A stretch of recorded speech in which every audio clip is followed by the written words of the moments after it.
Hello and welcome to my channel. If you're new here, I'm Noreen and I make watercolor tutorials and paintings.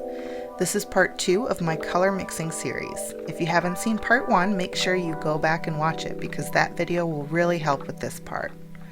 I put a link in the description and I'll also put a card up on the screen for you to go check it out.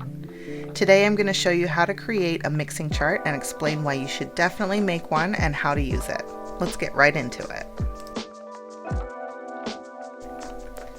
To make the chart, we need a square grid with enough spaces across and down for each color you want to include. It would be good to use the same kind of paper you usually use to paint on, but this can be done in a swatching sketchbook or any other paper that's at least 90-pound weight. The paper I'm using today is a Strathmore 500 series cotton sheet in 8x10. Since it will be a square when I'm done, I'll probably cut the bottom part off to use for swatching as I paint. For this demonstration, I'm going to use the 6 colors included in the Daniel Smith Essential Set. You can use a waterproof ink pen to make the lines darker when you're done. I'm using a Staedtler pigment liner.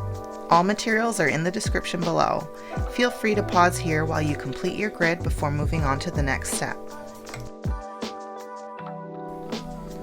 Once you've made your grid, write in the names of each color across the top and again down the side, leaving the box in the upper left blank.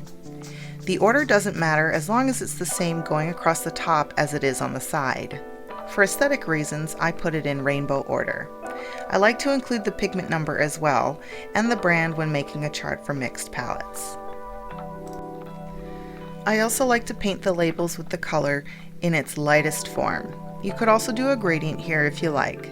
This part is up to you and doesn't change how the chart will work for you in the end. It's good to use a flat brush rather than a round brush to get nice even squares.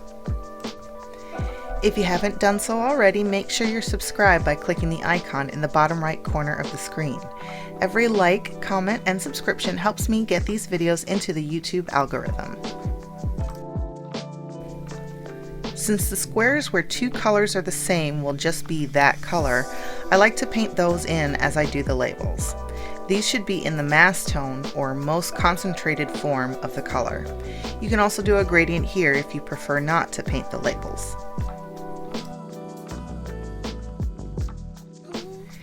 Now we're going to mix each combination and fill in the squares. The easiest way to do this is to fill them out across and down at the same time. For instance, our first combination is New Gamboge and Hansa Yellow Light. For each box, the mix will be more of the color at the top and less of the color on the left. So first we'll put some New Gamboge on the mixing plate and add just a little yellow. We'll paint this in the second box of the first row. Next, add more yellow and paint this in the first box of the second row. Continue this same process with Pyrrole Scarlet and Hansa Yellow Light. The first mix will be Pyrrole Scarlet with a little Hansa Yellow Light in the third box of the first row. The next color will be the same mix but with more Hansa Yellow Light in the first box of the third row. Keep going with the rest of your colors. Remember to take your time. This is a learning exercise designed to help you recognize how a mix should look when it has more of one color or another. I make a new chart whenever I make a new palette or get new colors. Adding a new color to this chart is as simple as adding a new row to the bottom and a new column to the right, filling in the squares the same way you've done these. This is a really fun exercise. Besides being relaxing and nice to look at when it's finished, it's great practice to learn how to control your mixes. Pause here and complete your chart before moving on to the next section.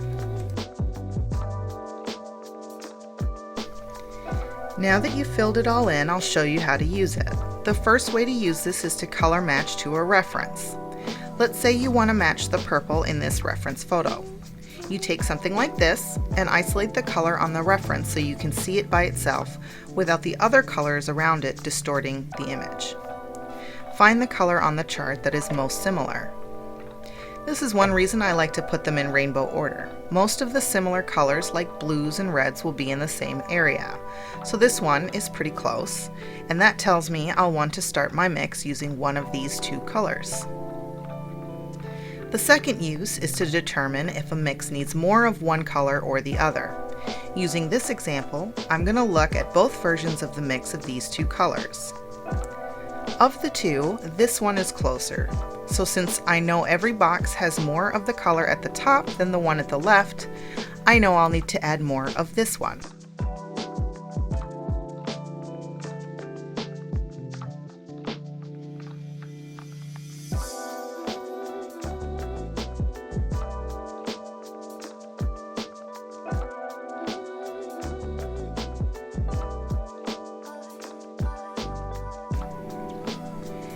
As I mix, I can test the shade on this shade finder, which I'll show you how to make in part 3.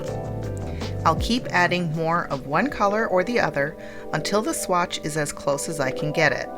The more you use this, the better you'll get at recognizing what colors are used to make any color you want, and you'll be able to mix the exact color you want in less time without wasting paint.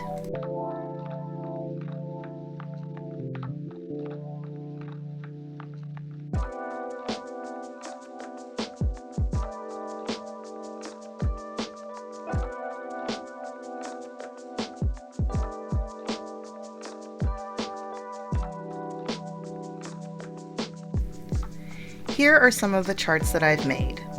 This is a chart with the colors in my most recent palette. You can see that I have some colors that are very similar. In the pan, they don't look that similar, but when mixed with the other colors, you can see that they make very similar mixes, so I can probably eliminate one of these.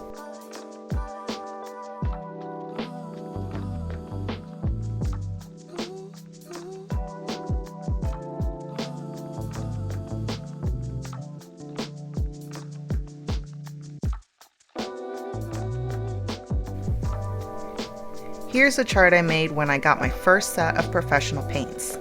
This is what's called a dual chart, where you expand the mix by slowly adding one color and swatching as you go. In part 3, I'll be going over this and other types of color charts you can make, such as a glazing chart and a value chart, so stay tuned for that.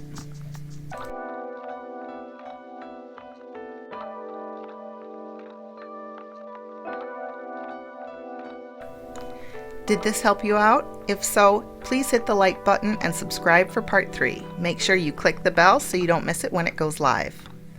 Thanks so much for watching. Bye.